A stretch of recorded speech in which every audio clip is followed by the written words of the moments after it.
Hello everyone, আসসালামু আলাইকুম। এখন আমি 5টি বিষয় নিয়ে কথা বলবো বিস্তারিতভাবে। এগুলো একটার সাথে আরেকটা সরাসরি সংযুক্ত এবং এই 5টি বিষয় বুঝলে আপনারা আশা করতেছি বর্তমান যে পরিস্থিতি চলতেছে সেই পরিস্থিতি সম্পর্কে আপনারা পরিষ্কার হয়ে যাবেন। সো ভিডিওটি শেষ পর্যন্ত দেখবেন। প্রথমে আসি জাহাজ দখলের ঘটনা। গতকাল রাতে আমেরিকার নৌবাহিনী গাইডেড মিসাইল ডিস্ট্রয়ার ওমান সাগরে ইরানের পতাকাবাহী একটি কার্গো জাহাজে গুলি করে এবং গুলি করার পরে ইঞ্জিন রুম অকেজো করে দেয় এবং জাহাজটি পরে দখল করে নেয়। এই ব্যাপারে ট্রাম্প ট্রুথ সোশ্যালে লিখেছেন, এটা ইরানের সিজফায়ার চুক্তির সম্পূর্ণ লঙ্ঘন। আমেরিকার দাবি জাহাজটি তাদের নৌ অবরোধ অমান্য করেছিল। সেনকম হেলিকপ্টার থেকে শিপের নামার যে ভিডিও সেটার ফুটেজ প্রকাশ করেছে। ইরানের দাবি তারা আমেরিকার যুদ্ধজাহাজে ড্রোন হামলা করেছে, তাদের জাহাজ অক্ষত আছে এবং ইরানি বন্দরের দিকে যাচ্ছে। আল জাজিরার সাংবাদিক আলী হাশেম এই দাবি নিশ্চিত করেছে। সত্যটা কি? এখন পর্যন্ত কোনো স্বাধীন সূত্র সেনকমের এই ভিডিও যাচাই করতে পারেনি, কিন্তু এই ঘটনার প্রভাব নিশ্চিত। গতকাল রবিবার হরমুজে কোনো ট্যাঙ্কার যায়নি, পুরো শূন্য। এই শিপ দখলের ঘটনা দুটো জিনিস ধ্বংস করে দিয়েছে।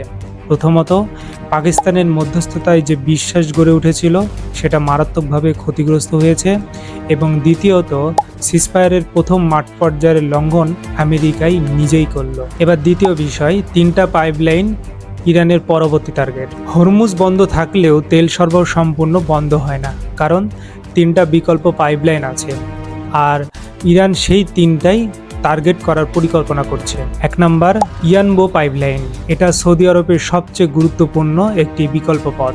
1200 কিলোমিটার দীর্ঘ এই পাইপলাইন পারস্য উপসাগরের পাশে আক্কাইব তেল ক্ষেত্র থেকে লোহিত সাগরের ইয়ানবো পর্যন্ত এটা বিস্তৃত। হরমুজ বন্ধ হওয়ার পর সৌদি আরব এই পাইপলাইন পূর্ণ সক্ষমতায় চালু করেছে। এখন দৈনিক প্রায় 25 লাখ ব্যারেল তেল এই পথ দিয়ে যাচ্ছে। কিন্তু এই পাইপলাইনে ইরান ইতিমধ্যেই একবার পাম্পিং স্টেশনে আঘাত করে 7 লাখ ব্যারেল প্রতিদিন সরবরাহ কমিয়ে দিয়েছে। আসবে 2, ফুজিয়ারা পাইপলাইন। ইউএই এর তেল আবুধাবি থেকে পাইপলাইনে ফুজিয়ারা বন্দরে যায়। ফুজায়রা ওমান সাগরে হরমুজের বাইরে। এই পাইপলাইনের সক্ষমতা দৈনিক 15 লাখ ব্যারেল। হরমুজ বন্ধ হওয়ার পর এই পাইপলাইনে 71% সক্ষমতায় চলছে। ইরান এটাও টার্গেটে রেখেছে। 3 নম্বর, বাবেল মানদেব প্রণালী। লোহিত সাগরের দক্ষিণ প্রান্তে এই প্রণালী দিয়ে বিশ্বের মোট জ্বালানির ইয়ানবো বা ফুজায়রা দিয়ে বের হওয়া তেল শেষ পর্যন্ত এই পথেই ইউরোপ এশিয়া যায়। ইরান যদি হুতিদের মাধ্যমে এই প্রণালীও ধ্বংস করে দেয় তাহলে হরমুজের 20%, ইয়ানবো আর ফুজায়রার 15%, বাবেল মানদেবের 10%। বিশ্বের তেল সরবরাহের প্রায় 35% একসাথে বন্ধ হয়ে যাবে। তেলের দাম কোথায় যাবে সেটা আপনি নিজেই এখন বুঝতে পারছেন। এবার আসি পার্ট 3-এ, ইউএইর আর্থিক পতন। ইউএই এখন যে সংকটে আছে সেটা হচ্ছে অনেকে বুঝতে পারছেন না। যুদ্ধের শুরুর 48 ঘন্টার মধ্যে দুবাইয়ের হোটেল বুকিং 60% কমে গেছে। দুবাই ফিনান্সিয়াল মার্কেট সূচক 16% পড়ে গেছে। $100 বিলিয়ন শেয়ার বাজার থেকে উধাও হয়েছে। রিয়েল এস্টেটের 30%-এর বেশি দরপতন, যা আমি গত ভিডিওগুলোতে বারবার বলেছি। সবচেয়ে বড় সমস্যা হচ্ছে ডলার রিজার্ভ দ্রুত কমে যাচ্ছে। ইউএই আমেরিকার কাছে যুদ্ধকালীন আর্থিক সহায়তা চেয়েছে। এটা কতটা মরিয়া সেটা এখন বোঝা যাচ্ছে। আবুধাবির বিশাল রিফাইনারি ইরানি হামলায় আগুনের পর বন্ধ হয়ে গেছে, বন্ধ করতে বাধ্য হয়েছে। ইউএইর প্রেসিডেন্ট উপদেষ্টা টুইট করে বললেন, ইউএইতে থাকা আমেরিকান সামরিক ঘাঁটিগুলো এখন তাদের দেশের জন্যই বোঝা হয়ে গেছে, বন্ধ করা উচিত।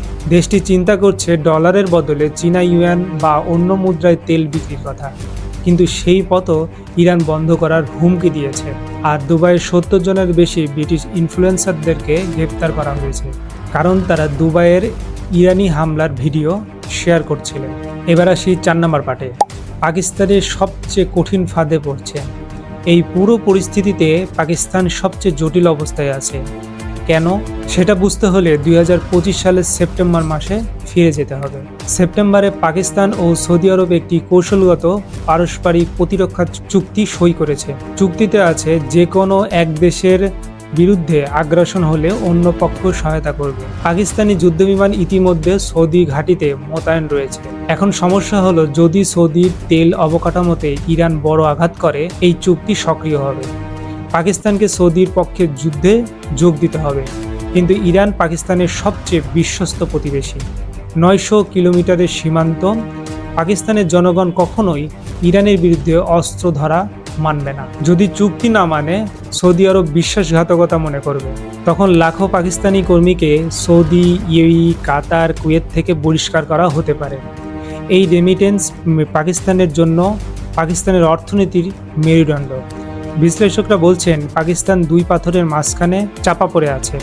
এই জন্য পাকিস্তান প্রাণপণ চেষ্টা করছে একটা শান্তি চুক্তি করাতে, যাতে এই চুক্তি সক্রিয় করার প্রয়োজন না হয়। এবার আসি শেষ পার্টে, দ্বিতীয় রাউন্ডে আলোচনা। আশা কতটুকু? ট্রাম্প বলেছেন জেডি ভান্স, উইটকফ এবং কুশনার আবার পাকিস্তান যাচ্ছেন। চুক্তির মূল ধারাটা সম্পন্ন, সফলতার সম্ভাবনা খুব ভালো। কিন্তু ইরান বলছে নৌ অবরোধ না উঠলে তারা আলোচনায় বসবে না। এই ব্যাপারে গালিবাফ একদম সরাসরি বলেছেন, যতক্ষণ আমরা হুরমুজ দিয়ে যেতে পারবো না ততক্ষণ অন্যরাও যেতে পারবে না। এখন 3টা মূল বাধা রয়েছে। 1 নম্বর, ইরানের ইউরেনিয়াম সমৃদ্ধকরণের অধিকার। আমেরিকা 20 বছর বন্ধ চেয়েছে, ইরান সর্বোচ্চ 5 থেকে 7 বছর মানবে, তারপর স্যাংশন উঠালে আবার শুরু করবে। 2 নম্বর, হুরমুজ নিয়ন্ত্রণ। ইরান এটা কখনোই ছাড়বে না। 3 নম্বর, যুদ্ধের ক্ষতিপূরণ। ইরান প্রায় $270 বিলিয়ন ক্ষতির দাবি করেছে। এই 3টাই দুই পক্ষই এখনো অনেক দূরে, তাই দ্বিতীয় রাউন্ডে আলোচনা সফল হওয়া কঠিন হবে, কিন্তু পুরোপুরি আবার অসম্ভবও না। এখন যদি আমি সংক্ষেপে জিনিসটা পুরোপুরি বলি, আমেরিকা জাহাজ দখল করে শান্তি প্রক্রিয়াকে বিপদে ফেলেছে।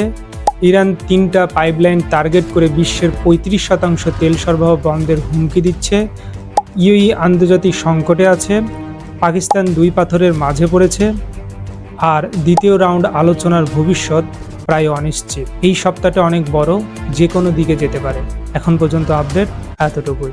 ভিডিওটা যদি ভালো লাগে অবশ্যই শেয়ার করবেন। আল্লাহ হাফেজ।